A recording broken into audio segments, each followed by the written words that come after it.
So right before we went live here,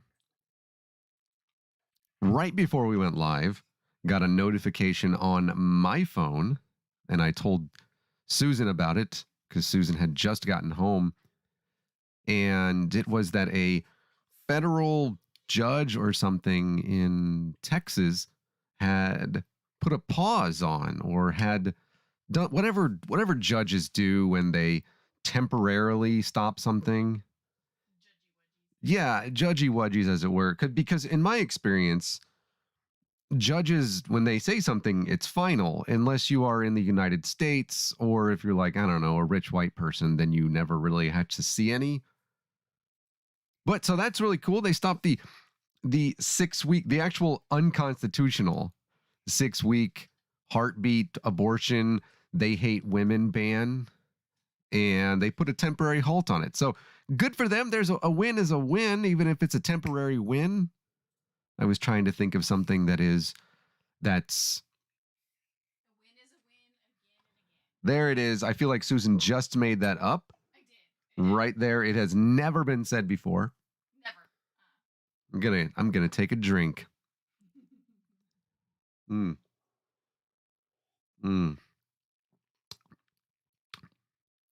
Not as good as you'd think it would be. Anyways, welcome to Denying Ben's Belief. I am your host, Nathaniel. Susan is back there doing things. She's statisticking. Feel like that's a word. I was. But this is episode 5, meaning that if anything, Ben's going to watch this and he's going to do a retort video to me. That would be fucking priceless. It's a reference to Strikes Back. 40 years later, Ben and I are the same age, or pretty close to it. I think he was born a year after I was. Right? I think he's about half a year younger than you. Don't know. I think he's about 3 years older than I am. That makes sense. But we are reviewing. We're in the second video. There will be one more video about chapter 1. I'm sorry, but also not sorry. This one was a lot of fun to make.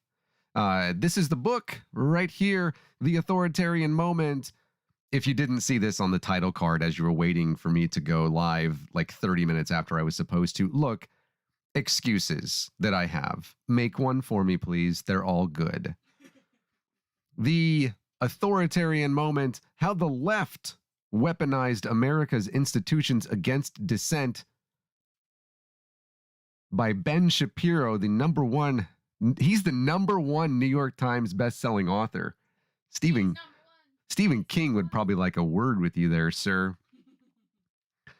But that is what we are talking about again. Now, when we last left off, Ben was... I'm actually going to try something here to see if it works, because it should work the next time that you see that. There we go. When we last left off, Ben was telling us how Republicans made significant gains in places like South Florida and South Texas.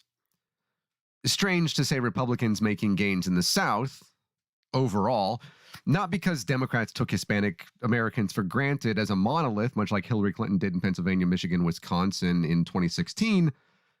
Speaking of Wisconsin, by the way, Jonathan Allen and Amy Parnes' book, Shattered. I read this book. It informs us that Hillary Clinton and President Barack Obama were planning, I promise, on going to the Aaron Rodgers state. But she and Obama never made it there. 3 days before they were set to visit, a 29-year-old security guard killed 49 people at Pulse, a gay nightclub in Orlando, Florida, in a lone wolf attack. The shooter had placed a call to police beforehand in which he swore allegiance to ISIS, the right-wing terrorist group, right-wing religious, by the way, terrorist group, wreaking havoc across Syria and Iraq and Afghanistan, as it turns out. Not Afghanistan, no. I'm thinking of ISIL. It's the Taliban. ISIS and No, it's something different. I thought it was just the different. I need to ask Obama because he knows the difference. Yes. I got to get hold of him on the phone. It's actually the Taliban in Afghanistan. Don't want to get that wrong. And rather than shrouding the nation in solemnity, the specter of a heavily armed Muslim man opening fire with an assault weapon in a gay club created a political firestorm.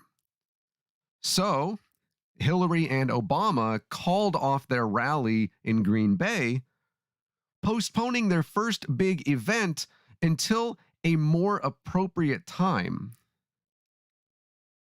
A big moment was again being stolen by events outside of her control. Well, that makes sense. A terrorist attack should be a reason for pause. A reason to consider not traveling to Wisconsin, amongst all of the other reasons which do exist. And as we all know, June 12th, which was when that particular terrorist attack happened, is what? It's only a week away from November 6th or November 8th. You can never be too cautious about going to Wisconsin in the month that apparently comes right after June. That was the excuse that we received in that book. Those were the quotes on the here. That is what they said. It's on this. That's what you. But moving past the fact that Hillary Clinton couldn't just say that she took Wisconsin and Pennsylvania, especially in Michigan, for granted, much like Democrats took people in, especially Hispanic Americans and Cuban Americans in South Texas and in South Florida for granted as a monolith. They had to come up with some really, really, understandably, at least in the month of June, not going to Wisconsin because you want to stand there in solidarity. And I understand that completely. But we need to be truthful about this. But Ben, speaking of being truthful, Mr. Shapiro, he says this: our culture wars are not about anything so mundane as marriage, policing, or even abortion. Our culture wars are about a simple question. Can we agree that freedom of speech is more important than freedom from offense? Can we hire, work with, and break bread with people who may differ on the nature of the good life, Nebraska, but agree on the individual freedoms that come along with being an American?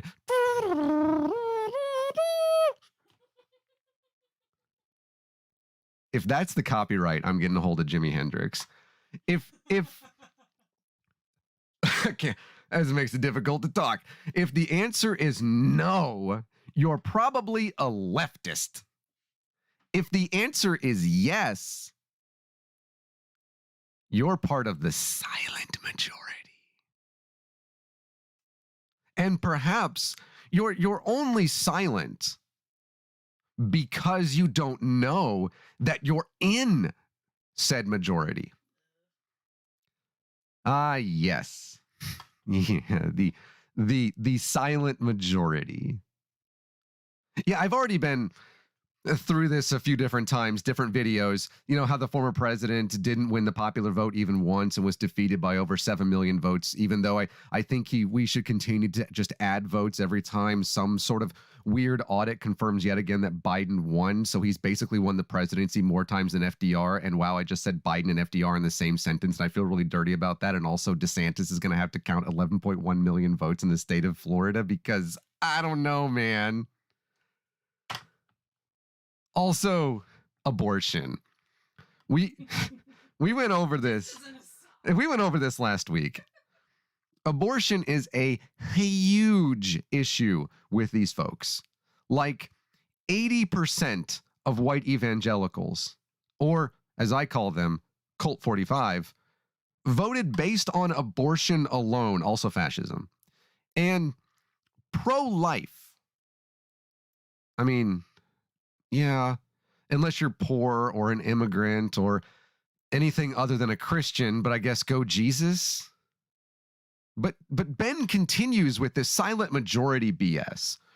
They aren't silent. We've been over this. They also, again, not the majority. Stop saying it, Ben. Or if you're Ben Shapiro, continue saying it, because I guess that's what makes you the #1 New York Times best-selling book author person.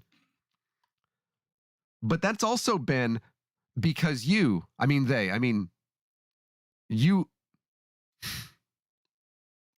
the majority, Ben. Although, no, you're not. You're the elitist millionaire people. Tax you and stuff. Tax the rich. AOC. I know you hate that. But glad we got it figured out. Let's go ahead and just move on. We can't go home because Ben just told me that I'm wrong. All the time. Ben tells me that I'm wrong. All the time. He says, because for 3 generations, 3 whole generations, I don't know if I count in one of those 3 generations because, I'm almost 40, but I'm just going to say yes. There's been an ongoing successful attempt. It's not an attempt if it's successful, Ben, to wrest institutional control from the apolitical and to weaponize these institutions on the cover on behalf of the authoritarian left. Most Americans tend to think individually, both philosophically and strategically. They spend their time attempting to convince friends and family of their viewpoints, like 1995 Nebraska's the greatest team of all time, college football, rather than infiltrating institutions and using the power of those institutions for mass marketing. Leftists have no such qualms. Most Americans, trusting in the free market and free speech, insist that people be left free to make choices they don't like and oppose the exercise of institutional power. Leftists militarize powerful forces in a variety of fields to achieve their political ends.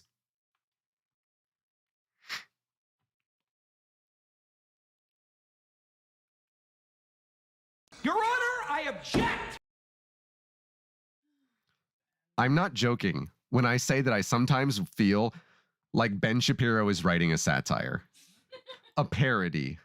Like he went through and did a find and replace for words like conservative, evangelical, Republican, and the right. Because wow, this part that he just wrote right there insist that people be left alone to make for choices they don't like.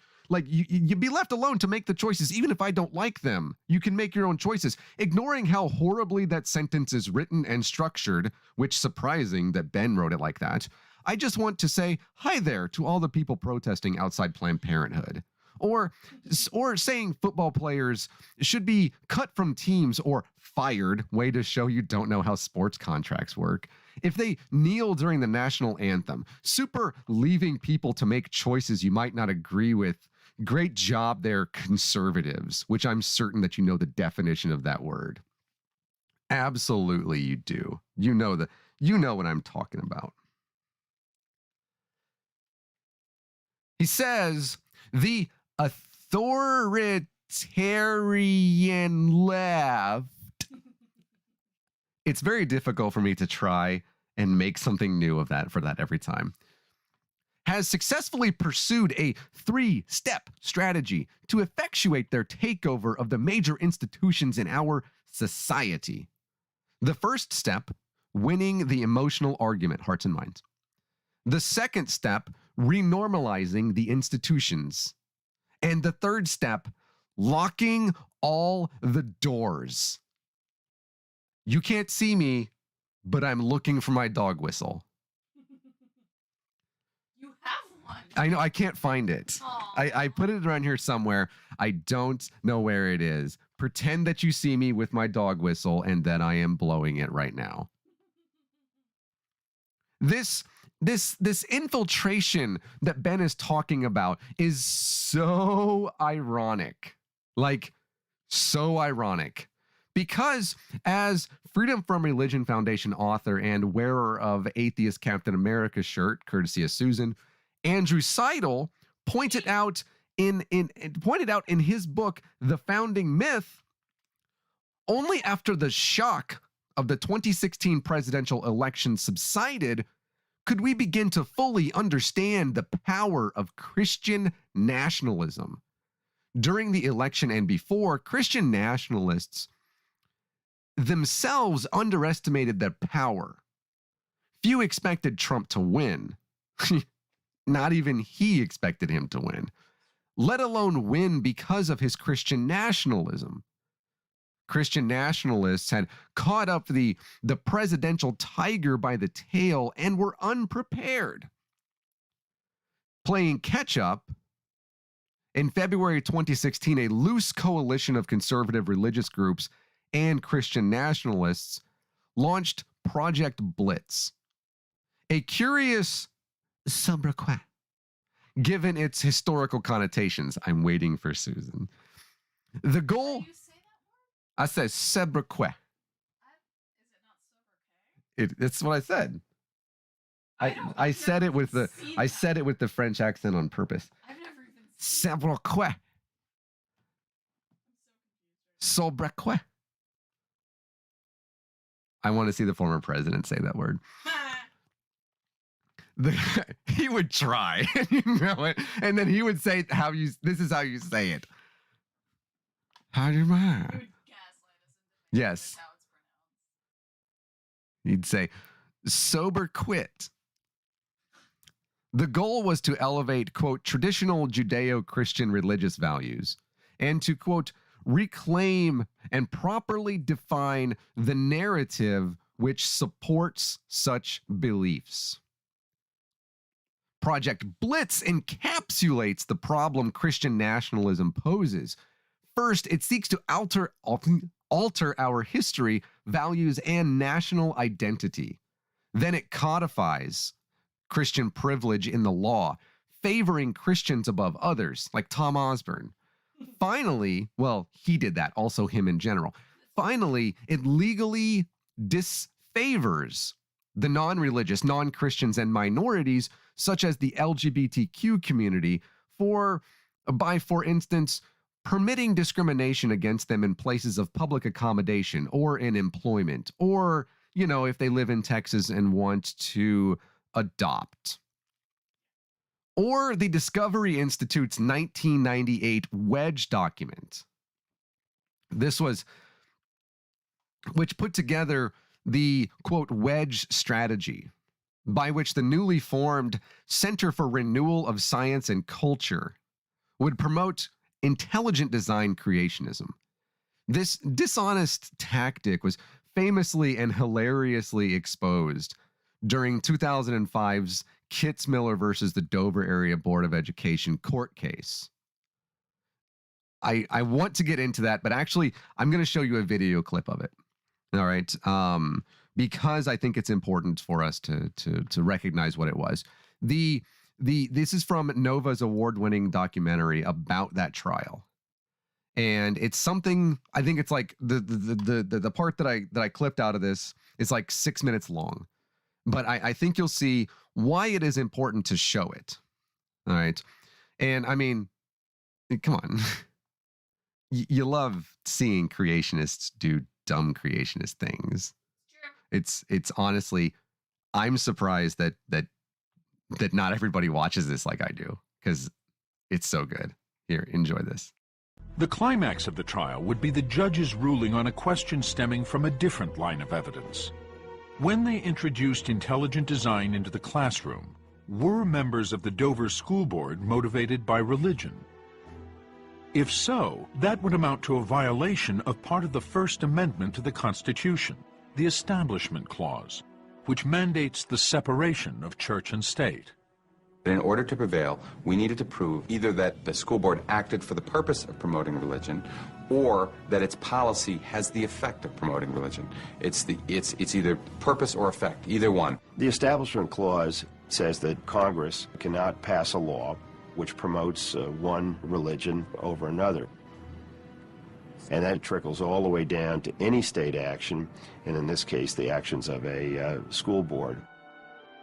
But what evidence was there that the school board was motivated by religion? Months before the trial, when Bertha Spar had unpacked the boxes containing the 60 copies of Pandas given by an anonymous donor, she found a clue. I was directed by the administration to unpack the boxes, count the books, stamp, and number them. In the bottom of the box, I found a catalog. I opened the catalog to see what they had to say about the book in question, and at the very top of the catalog page, it was listed under creation science. This should certainly be a smoking gun and would be a benefit to us somewhere down the road. This information was handed off to the National Center for Science Education. The NCSE was helping the lawyers who were arguing to keep intelligent design out of Dover High School. Knowing of Pandas and People would be central to the case, Nick Motzke investigated the book. When the court case was filed and Pandas was adopted in the policy, it became clear that Pandas was going to be the representative of intelligent design for the purposes of this case. And so the history of that book became important, the arguments it made became important, and we undertook to dissect these various aspects in preparation for the case. Motzke dug into Pandas, examining it page by page, and scouring the internet to see what he could unearth about its history. Rummaging through the NCSE archives one day, Motzke came across a creationist student newspaper from 1981. At the bottom of the front page, he noticed a tiny article with a headline announcing "Unbiased Biology Textbook Planned." And that article mentioned that a man named Charles Thaxton, now a fellow at the Discovery Institute, was working on a book that would present both evolution and creation. The academic editor was Charles Thaxton, who was the editor of the Pandas book. So it was clear that that ad was referring to the Pandas project. What was interesting is that it talked about the book being about creation and evolution instead of the later terms, intelligent design and evolution. If they could show Pandas started out as a creationist book, that would suggest intelligent design is simply creationism repackaged, and therefore inherently religious. Motzke emailed this information to Eric Rothschild, who immediately issued a subpoena to the publisher of Pandas for any drafts the book went through before printing. In a few months, they received 2 boxes of material. The lawyers sent them to Barbara Forrest, a philosophy professor and author who has been tracking intelligent design for years. She was scheduled to testify in the trial. Oh my goodness, those 2 boxes contained about 7,000 pieces of paper. And I had to sit down with those documents and just start flipping through them, which is what I did, day and night. After much digging, she hit pay dirt. Buried in these documents were 2 drafts of Pandas straddling the 1987 case of Edwards versus Aguilard, in which the Supreme Court ruled it unconstitutional to teach creationism in public school science class. One draft was written before the case, and the other revised just after. In the first 1987 draft, which is the pre-Edwards draft, the definition of creation reads this way.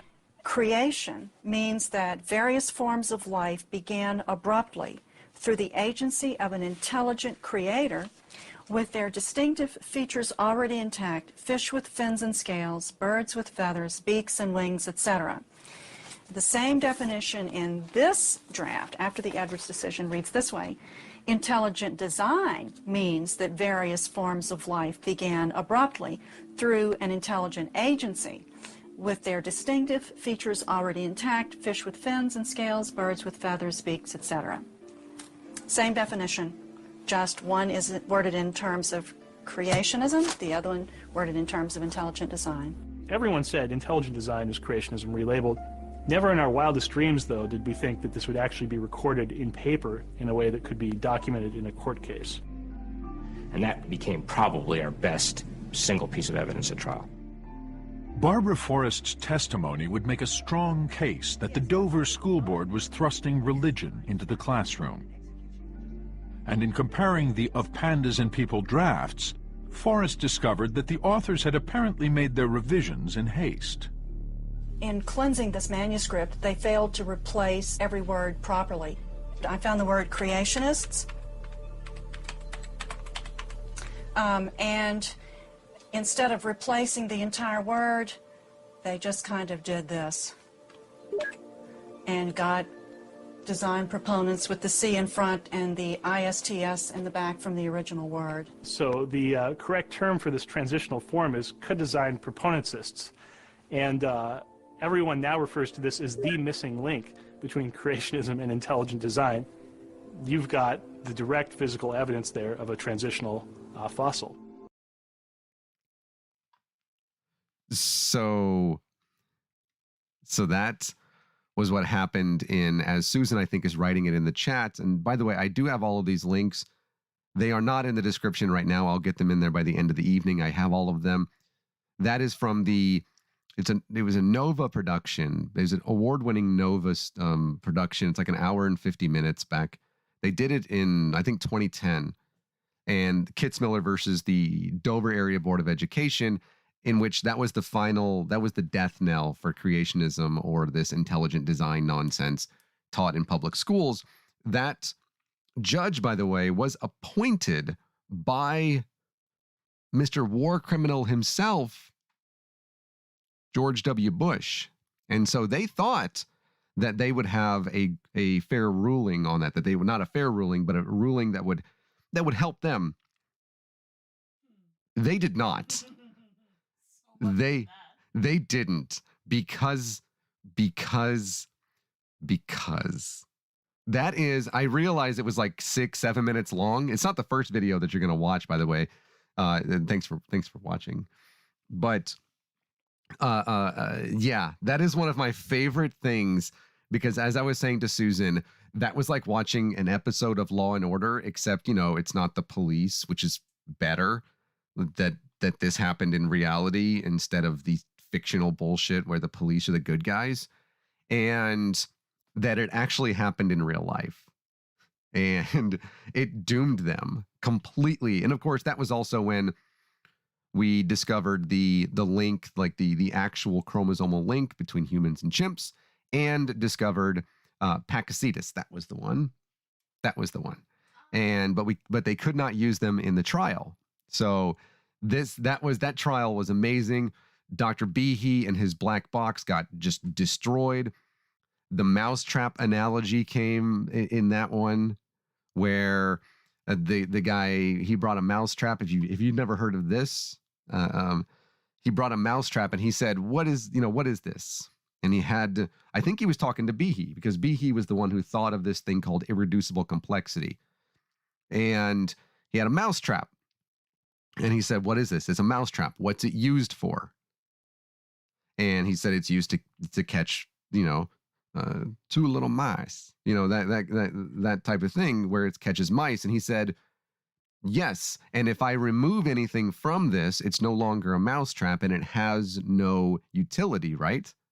And that seemed to be the overwhelming theme of that's what irreducible complexity is. But then he said, well, I actually think that it makes a very good tie clip. And he put it in his shirt, and it kept his tie in place. And that was the mousetrap. It's a very, very, very, very powerful analogy, showing that just because something has a different function. Okay. All right, Jared, I'm gonna put it in I'm gonna put the link in the description. So, and as well as I forget which one it is. It was basically the thing that causes the bubonic plague, and it has a little rotator on the back of it that allows it to spin around and stuff. I forget what that's called. It was during that trial that they were able to show that also, because one of them evolved and it lost the little rotator, and or no, it actually, the rotating one made it a positive bacterium, but others just like that lacked the spinning motion of the tail, and instead had it and used it to inject cells with the bubonic plague. Yep. And so that was what happened in the Dover, or Kitzmiller versus Dover. That's what that was. And Vague recollection of this, but it's just enough to get these brains yep. going. Yeah, oh yeah, that was I am a huge fan of that court case, just because it was so damning for the dishonest creationist movement, which is still a thing. But they have been doing this shit for decades. It even goes back to Scopes. But go on, Ben, about how the left is doing the infiltration. Ben also says that both liberals and conservatives have a soft underbelly, a reference to Churchill's comments about how weak Italy was compared to the Nazis in World War II. Next. He says, for conservatives, the soft underbelly is a militant insistence on cordiality. Again, written so well. Conservatives were, until the previous president, who again, we for some reason and somehow elected, deeply concerned with personal values in their politicians. But they were insistent upon them in daily life. One of those virtues was peacefulness, affability, treating thy neighbor as thyself. As philosopher Russell Kirk suggested, conservatives believe in peace and stability, in human imperfectibility, and in community. Russell Kirk was an incredible philosopher in the 20th century and very much involved with pushing American conservatism. If we believe in peace and stability, that requires tolerance. If we believe in human beings are imperfectible, we shouldn't be too quick to judge. If we believe in the value of community, we must be willing to forgive small slights. These are nuanced ideas, but all too often conservatives boil them down to being proper. And by being proper, conservatives all too often mean being inoffensive. Again, this is satire, right? It fucking has to be. Like, there is no way on the planet that Ben Shapiro is not currently writing a satire. I refuse to believe this. Because conservatives, before being, I don't know, hypnotized or something by the guy who would become the 45th president, were cordial? I don't remember that. Well, I made a short video about this, okay? I mean, it's like the same length just about as the other one, and it isn't my fault that I have to go through all of this to remind you about how wrong Ben is about all of this. And I'm super sorry that you have to watch this, because it's not fun to watch. It's the opposite of the Kitzmiller video. Oh, no. I don't think that there are any necessary like trigger warnings or anything here. But it's here. I know where I came from. I come from God. I didn't come from monkey. I came from God through Adam, through a long lineage of man. Did Jesus look like the Son of God? No one thought so, except a few people in his day. David Koresh was a monster. Police have arrested a 21-year-old man in a shooting that involves the White House. The investigation began Friday night when witnesses said they heard gunfire beyond the South Lawn. The president and the first family were out of town at the time. And just 7 weeks later, a Colorado man, angry at President Clinton, pulled an assault rifle from his trench coat and sprayed the front of the White House with 20 to 30 shots. All right, let's start with this group right over here. Come on. Okay, this man, I like this guy. From White Plains. Amen. Okay. We have a problem in this country. It's called Muslims. We know our current president is one. Right. You know he's not even an American. We need this Birth question. certificates, This is the man. first question. But anyway, we have training camps growing where they want to kill us. Mm-hmm. That's my question. When can we get rid of We're going to be looking at a lot of different things. And, you know, a lot of people are saying that, and a lot of people are saying that bad things are happening out there. We're going to be looking at that and plenty of other things. Police in the U.S. city of Colorado Springs say 3 people have been killed and 9 injured in a shooting at a family planning center. The shooting at the clinic, which is run by the Planned Parenthood organization, continued for 5 hours before the gunman turned himself into police. The city's mayor says those kills were 2 civilians and 1 police officer. It's not yet known what the shooter's motive was, but the Planned Parenthood group has drawn anti-abortion protests in the past.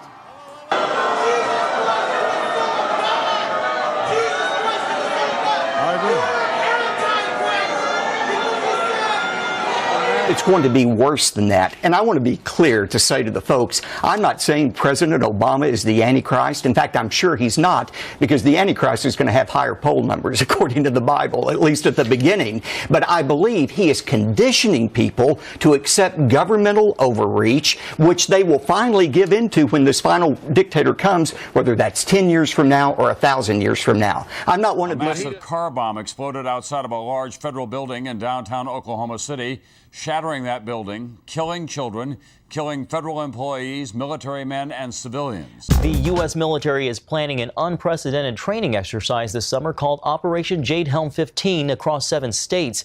And with polls showing trust in the government near record lows, that exercise has some Americans feeling uneasy. The purpose of this is to return the resources of this land, of this county, back to the county, to the citizens of this state, and to this county in particular. It's not a birth certificate, Candy, and people are trying to figure out why isn't he giving his birth certificate. It's not a birth certificate.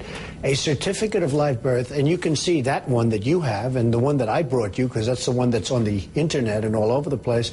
It doesn't even have a serial number. It doesn't have a signature. It doesn't have a signature. One that I saw on television has a stamp, but that's not Because a signature. Right, but that's how they Excuse do me, these. but that's not the one that they were showing to everybody. And I just say very simply, why doesn't he show his birth certificate? Why has he spent over $2 million in legal fees to keep this quiet and to keep this silent? Take this into consideration. If we look at American history between 1942 and 1947, the data that was collected by the Census Bureau was handed over to the FBI and other organizations at the request of President Roosevelt. And that's how the Japanese were rounded up and put into the internment camps. I'm not saying that that's what the administration is planning to do, but I am saying that private personal information that was given to the Census Bureau in the 1940s was used against Americans. First of all, I don't believe that the guy is a Christian. I don't believe he follows the God that I love and the Jesus that I love. I think he has an agenda from the beginning. I think he's, he grew up. If you follow his story, if you read his book, if you understand about Obama, that's not a Christian name, is it? The Bible is completely out of the schools. Well, specifically, you meant religion seems to be very important to you. Yeah. Why is it that you don't believe that President Obama is Christian? Is the man who regularly attends church services with his family? No, he does not. Actually, he does not attend church. He actually has never talked about Jesus Christ once. I've met a lot of Christians. I know Christians. I am one, and I don't believe he is. And I think he grew up. Why? Why don't you believe he is? It's in my heart, man. That's it. I just see it for what it is. I believe that he's on the other side. I think. What's the other side? Oh, the Middle East. He's with the bad guys. He's with them. He's not with us. He's not with this country. So I'm just curious. Do you think it's necessary for a person, male or female, to be a Christian in order to be an effective president? And if so, how do you rationalize that with what the Constitution says with the separation of church and state? Well, you have a point, but also at the same time, this country was based on rules that actually go back to the Bible. I mean, we're talking about this nation under God. I mean, it says that But it doesn't say which God. It just says there's under only God. That's one God that we know about. It's not. You believe it's Islam. This country was based on Islam, or you believe that the God that I'm talking about is the one in the Bible? Do you believe that we could never have a Muslim president or never have a Jewish president? We had one. We had a Muslim president for 7.5 years. You believe that President Obama is a Muslim? Absolutely. Is that what you're saying? Absolutely. And that is based on what you feel in your heart? That's what I believe, yeah. And you know what? I have the right to believe that, and you have the right to go against that, but I believe it. We're not necessarily going against it. We're just he grew up in that world. We're just trying to figure That's where out, he comes from. That's where he grew up. We're just trying to figure out how you can say you love the country and you love the Constitution Right. while openly stating things that seem to go against what the Founding Fathers stood for, which is separation of church and state. Well, I believe that he made a lot of wrong choices, and those are my beliefs. And you know what? Upon close examination of the evidence, we are prepared today to say we believe probable cause exists indicating that forgery and fraud may have been committed, not only in President Obama's long-form birth certificate, but more disturbing evidence suggests that another fraud may have been committed regarding his selected service registration card. At the very least, I can tell you this. Based on all of the evidence presented and investigated, I cannot, in good faith, report to you that these documents are authentic. Another community is waking up in shock after a deadly school shooting. This morning, investigators in Southwest Oregon are trying to learn why it happened. Thursday's rampage at Umpqua Community College left 10 people dead and 7 wounded. Just trying to think of the ways that, Susan, I'm having difficulty thinking of times that conservatives were just, I'm drawing a blank. The times that conservatives were they apparently, they were just like all cordial. I'm having difficulty thinking of anything. About Columbine. Columbine seems, Columbine seems very, very, very Nazi, right? Okay, cool. Got Columbine on there. What about Dylan Roof, right? The guy that I have his confession, by the way, and I chose to not put it on there because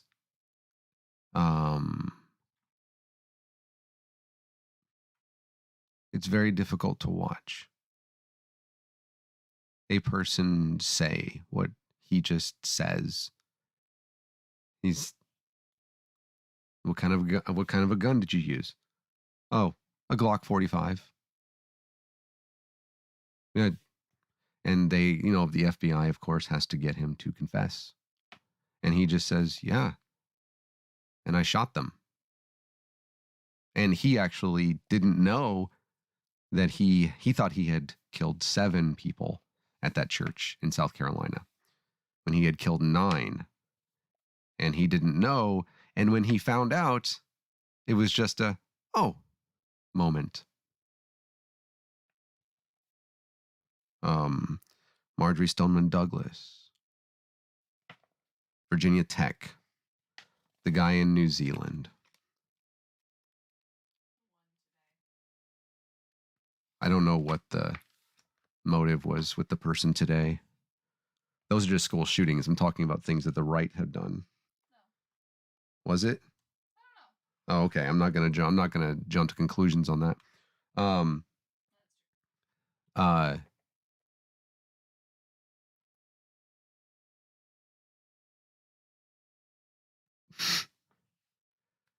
How can you write and say these things?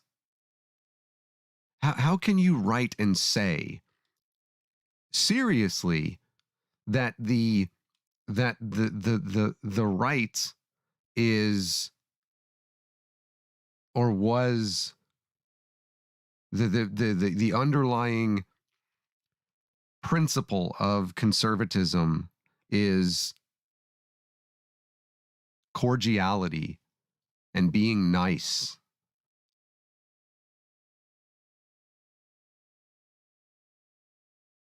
I don't know, man. But Ben does go on. Somehow, Ben continues to write. And he says this. He says, conservatism relies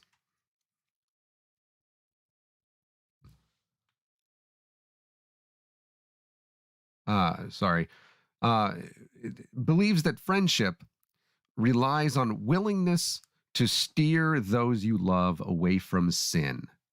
As the Bible states, you shall not hate your brother in your heart. You shall surely rebuke your fellow, but you shall not bear a sin on his account. Sure, Ben. I'm going to remind I'll remind conservatives of this the next time they want to worship at the statues extolling the virtues of slave-owning traitors. Or when they want to literally shoot immigrants and refugees who want to come across our borders, reminder that seeking asylum isn't a crime, simply for the opportunity of, I don't know, maybe have the opportunity to stay alive for 24 hours more, or make something better for their families, or God forbid have access to healthcare and education. Actually, for those, maybe Canada's a better idea, but that's actually something they're doing. People are going through the United States and going to Canada. That is a real thing. Ben says, conservatism believes in standards of right and wrong, of good and bad. Distinguishing between good and bad requires the exercise of judgment.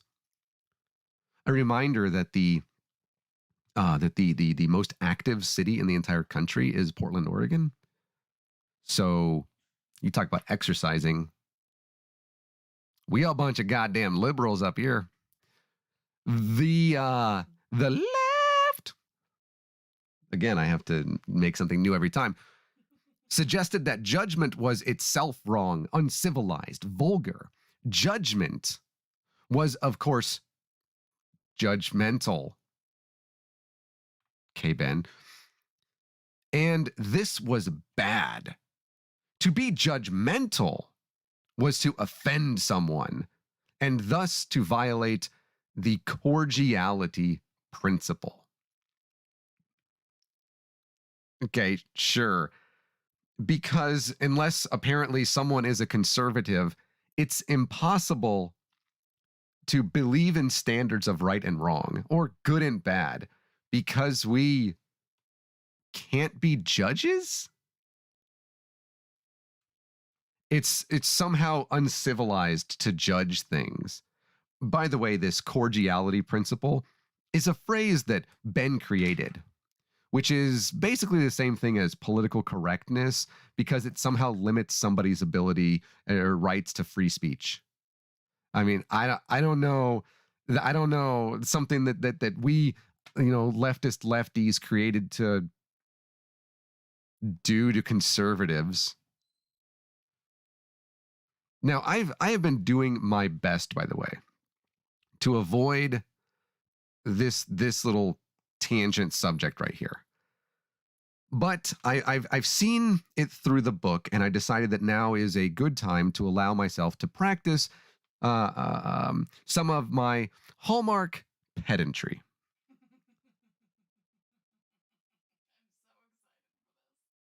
Ben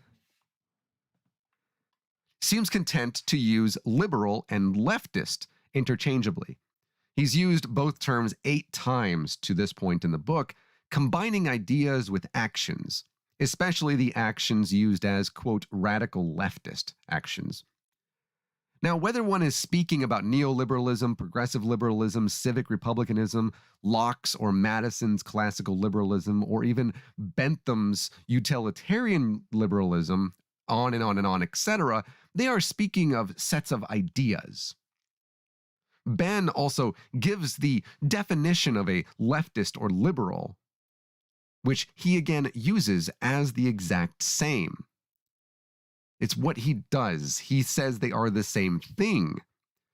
The values of the left, though, are not as succinct as Ben would have us believe.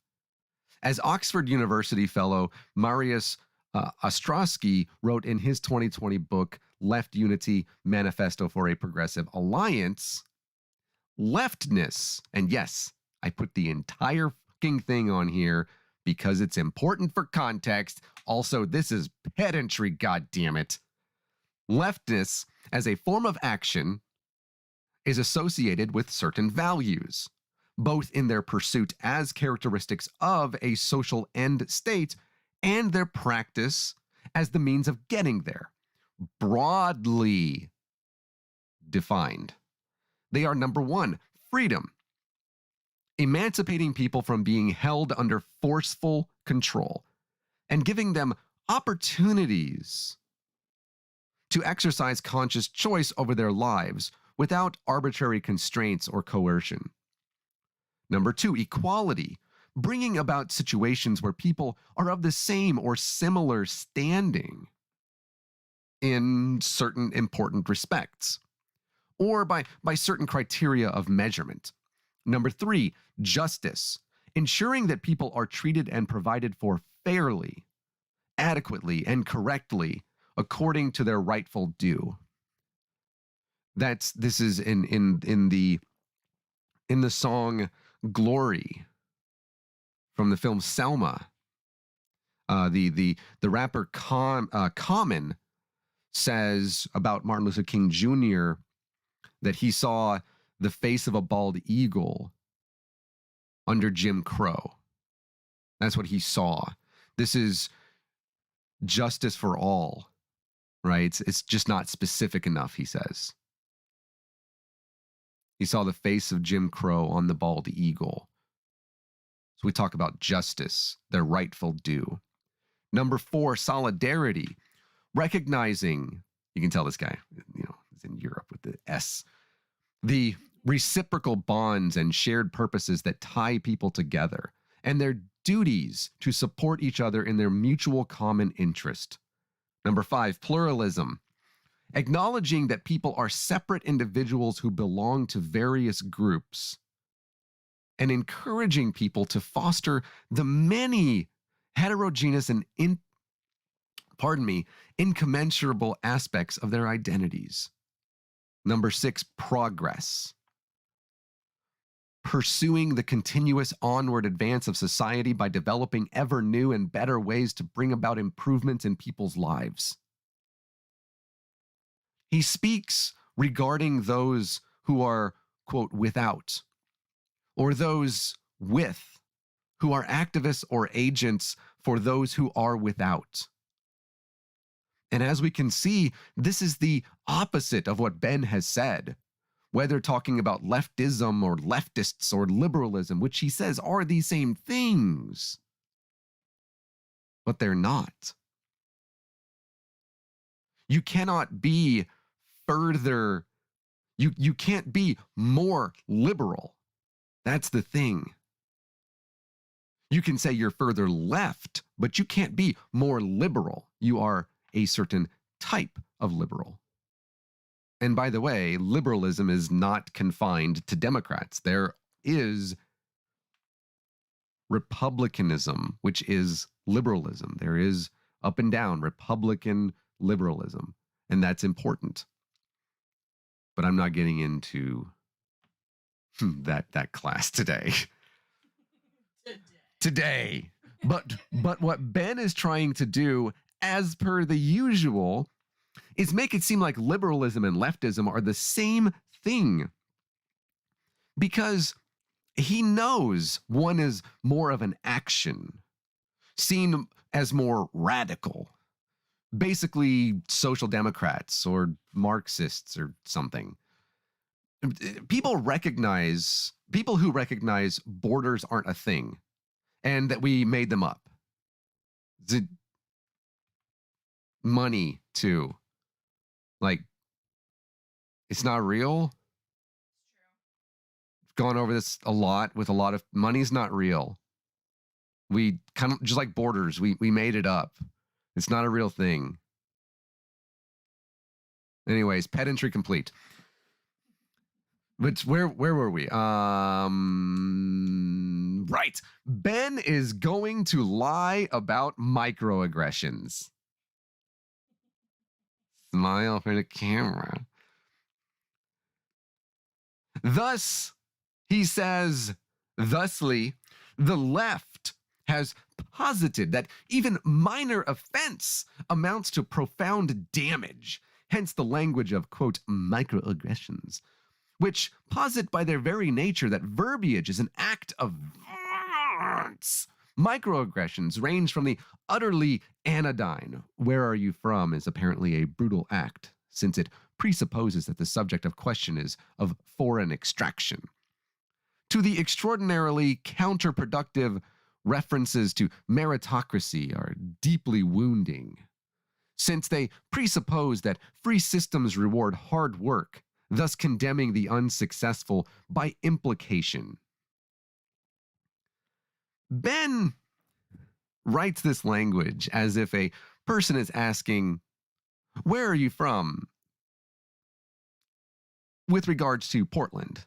Do you live in the suburbs, or do you live in Portland proper?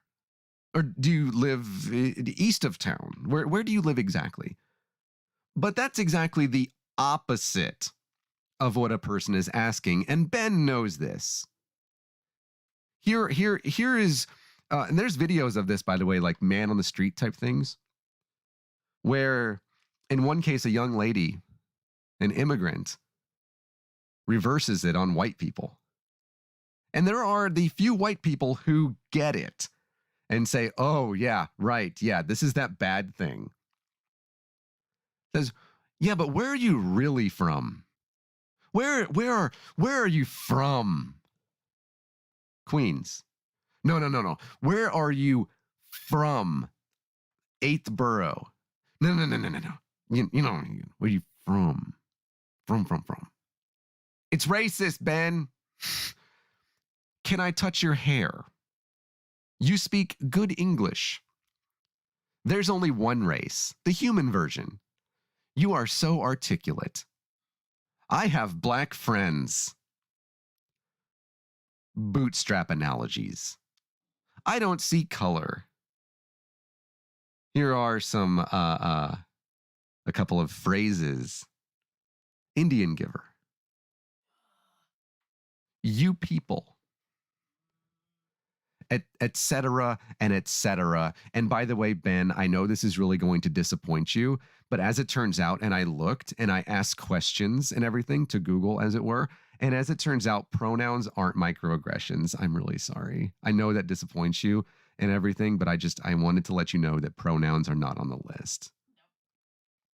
And on and on and on, things which are offensive, because Ben, by the way, who mentioned Martin Luther King earlier in his book, I believe in the introduction, decided to turn around and say that meritocracy are deeply wounding, and he makes the implication of bootstraps. That's what he's talking about, as if he is unaware of the things that Martin Luther King Jr. said about pulling oneself up by the bootstraps when you don't have any boots. He said it better than I did MLK, he says everything better than I ever could. But thankfully, Ben provides a perfect example, an absolutely perfect example of how woke people use the culture of microaggression to magnify claims of harm in order to gain leverage or something. That leverage can grow to astonishing proportions, he says. Woke staffers got a reporter for the New York Times fired for using the N-word to explain why and when using the N-word is wrong. Literally always is the answer to your question. You're welcome. Obama out. Times executive director Dean Banquet. So banquet without the N. Becky? That's a callback. Yeah, it is. Even repeated the authoritarian left's favorite mantra, quote, "We do not tolerate racist language regardless of intent," which is something that he said. See. Now that sounds bad. And I, frankly, wanted to get to the bottom of that situation, to see why these woke staffers got this victim fired. And thankfully, as he most time does, Ben, well, most time, when it works for him, provided a source. Thanks, Ben. Now, of course, the source is the Twitter account of one Mark Tracy, a media reporter for the New York Times. Now, I'm not against using these sources when necessary, and it appears as though the letter sent out to the Times employees explaining why McNeil was no longer with the company, along with McNeil's apology, are attached. So let's see what we've got here. Colleagues. We are writing to let you know that Donald McNeil Jr. will be leaving the company. Donald joined the Times in 1976 and has done much good reporting over 4 decades. But we feel that this is the right next step. We do not tolerate racist language regardless of intent. We are committed to building a news report and company. Make sure I didn't write that wrong. Nope, I didn't. And company that reflect our core values of integrity and respect. And will work with urgency to create clearer guidelines and enforcement about conduct in the workplace, including red line issues on racist language. Every person in leadership at the Times is dedicated to building a culture where each of our colleagues feels supported and respected. It is vital that we get this right. To those of you who have reached out to us with your honest and sometimes painful feelings about this incident, we thank you. Donald has offered a statement with his colleagues, which is below, Dean and Joe.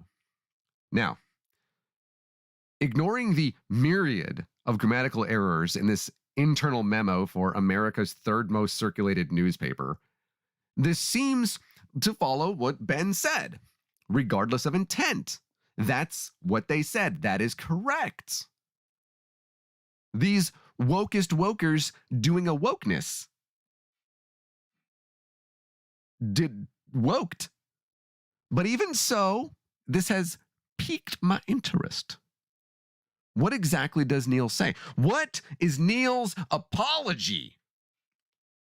It's this thing you see on the screen right here. On a 2019 New York Times trip to Peru for high school students, I was asked at dinner by a student whether I thought a classmate of hers should have been suspended for a video she had made as a 12-year-old in which she used a racial slur. Sorry. To understand what was in the video, I asked if she had called someone else the slur or whether she was rapping or quoting a book title. In asking the question, I used the slur itself. I should not have done that. Originally, I thought the context in which I used this ugly word could be defended. I now realize that it cannot. It is deeply offensive and hurtful. The fact that I even thought I could defend it itself shows extraordinarily bad judgment. For that, I apologize. To the students on the trip, I also extend my sincerest apology. But my apology needs to be broader than that. My lapse of judgment has hurt my colleagues. So, for offending my colleagues and for anything I've done to hurt the Times, which is an institution I love and whose mission I believe in and try to serve. I am sorry I let you down. Okay. Well, ignoring how he did the whole non-apology thing by apologizing for offending his colleagues, this seems to be exactly what Ben said. He made a mistake, right? The guy made a mistake in which he decided to rap and use a racial slur to a child. Okay. This is the thing that Ben said. They did a wokeness and got him woke fired. They demanded his firing.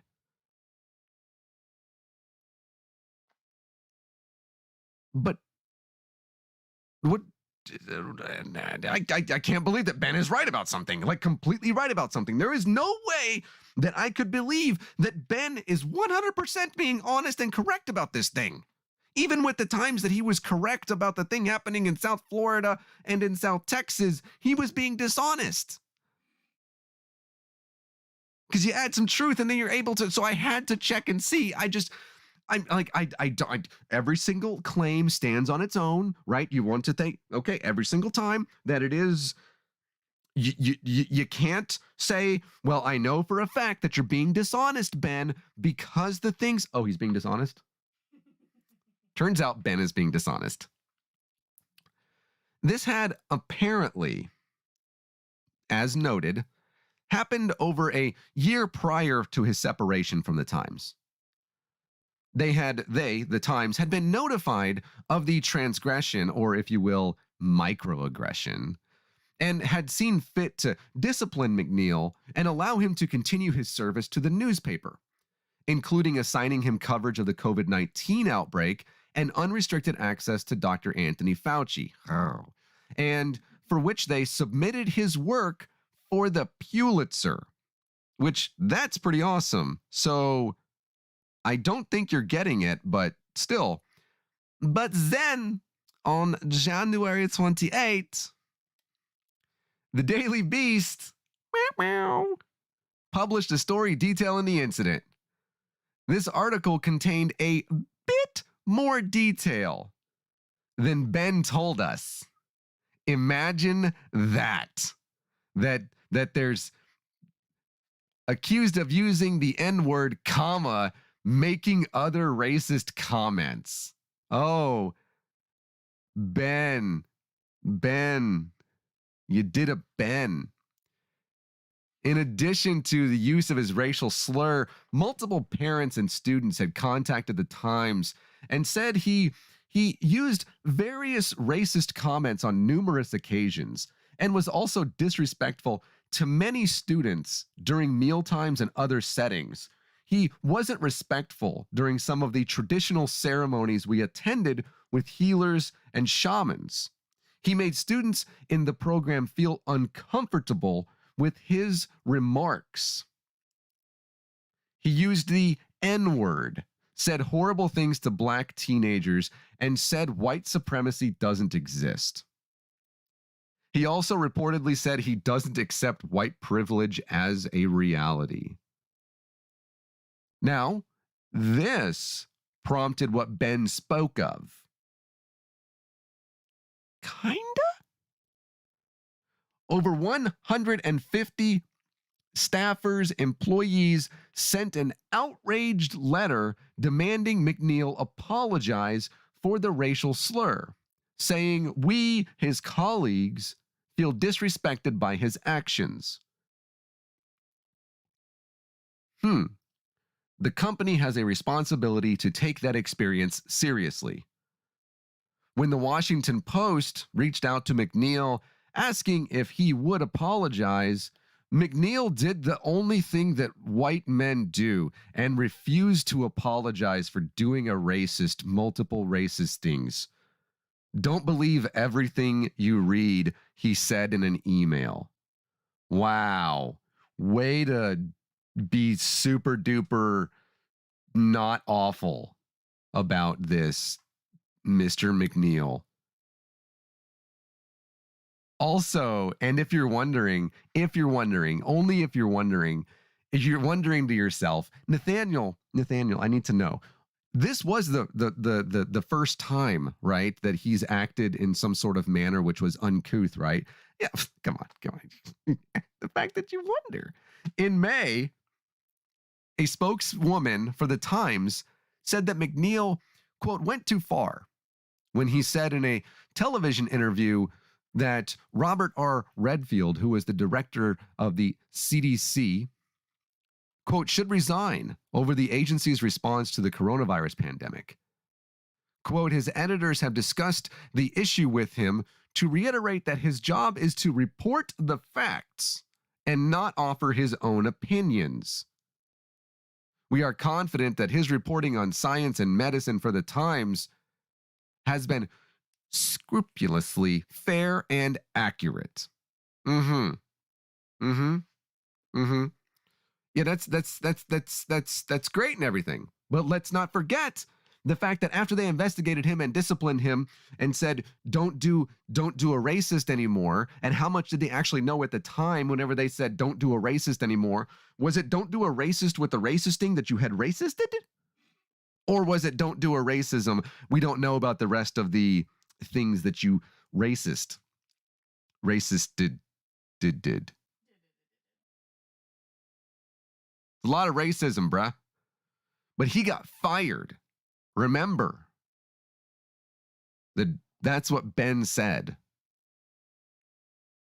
Ben wouldn't lie to us, right? I mean, come on. Turns out that Mr. McNeil was an active member of the News Guild, a union that represents some 1,200 times. That's the way it's written. 1,200 employees from the New York Times. And the Guild advised McNeil while he negotiated the terms of his separation. Negotiated. He was not fired. It seems that's pretty opposite of what Ben said, right? What about this? Andy Mills, who, by the way, was totally fucking fired because he did a sexual harassment and also is basically Islamophobic.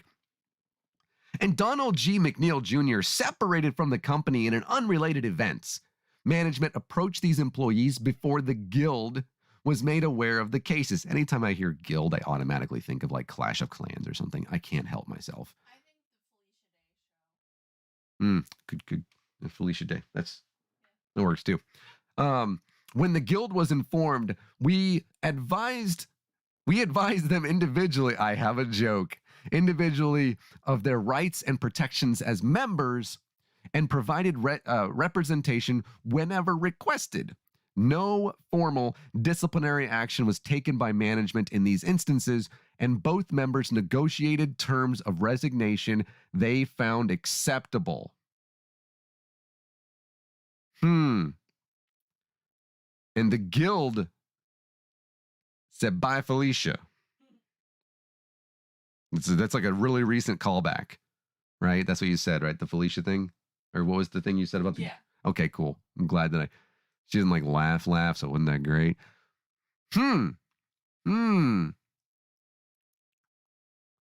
remember that Ben said about how the lefties out here were all this monolith that doesn't allow people to speak out. Otherwise you get like, I don't know, Cheney'd, which, okay, hold on.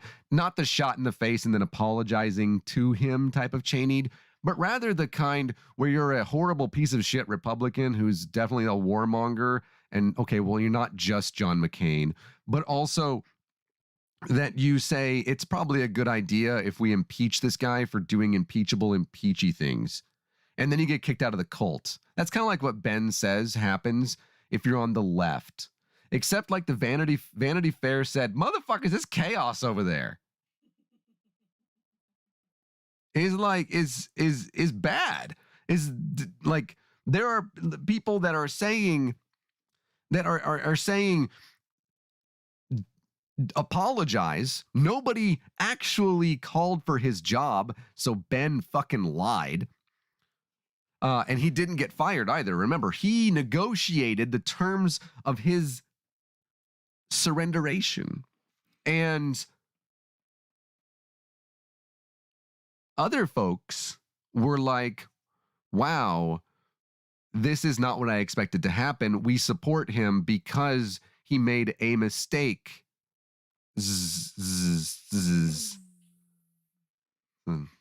Couple of S's there. So it's almost like Ben didn't tell the whole story. Do this one. There you go. Right there. That's the one. Or something that Ben would normally do with the storytelling of his stories. And it almost like he wants to fit it in a narrative or something. It's almost like he just wants to speak to people and give them their, what do you call that whenever you have the answer at the end, and so you find things that are going to match up with, that way it automatically goes to that at the very end. You know what I'm talking about, Susan? Confirmation bias. It's almost like he wants to give them all confirmation bias, where he already knows what they think and what they do and how they say, and and they just march down the road like geese, and that he tells the story that they need to hear, like he's a prop plane with Gandalf. Catch that? And I'm just sitting here reading stuff I found on the internet. Which, let's be honest, is kind of like what I do. That's what this entire channel is. We find stuff on the internet and we read about it. That is absolutely what we do. And that's like all I'm going to go over with Ben's book today. Partially because it's almost all that I could take, but also partially because this is already over an hour long, and you're welcome. You're welcome. We took an hour of your life and we made it better. That's true. Or we sent you on a depressive loop in which you may never recover. And if that's the case, remember that you signed an agreement here that you were not going to hold me or this company liable for anything Ben Shapiro. Actually, it's Ben's fault. Yes, go and blame Ben Shapiro for this. You should. He wrote this book. I wrote the other stuff. I can't be blamed for anything.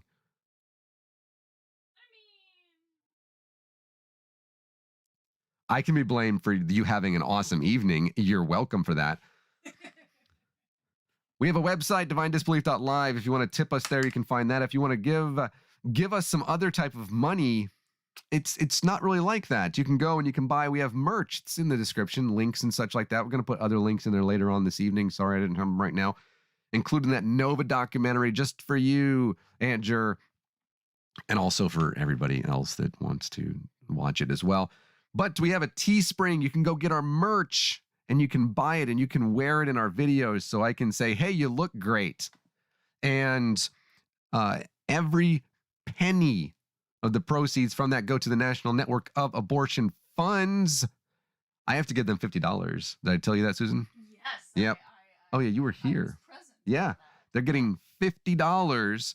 Gonna post that. I think we're gonna get that on Friday. Yep. And gonna post that on the Twitters, so you can see that. We also have Patreon and Twitters and dogs that have Twitter. I have a folding phone. Yes, he does. Susan's getting one. Yes, I am. Thanks for being here. Yeah. You guys are awesome. For real. I don't just say that. It's true. There are times like when I'm joking and I say, for the 55 or so of you that are going to watch this, the thing is, I don't actually expect 30 of you to. And the fact that some of you do, and that you comment as well, really matters to us, because it takes a lot of time. Do you know what it's like to read a Ben Shapiro book? You don't want to know? Indirectly, yes. You have to read some of his words. Yep, on the screen. Thanks for coming. Love you guys very much. You're awesome.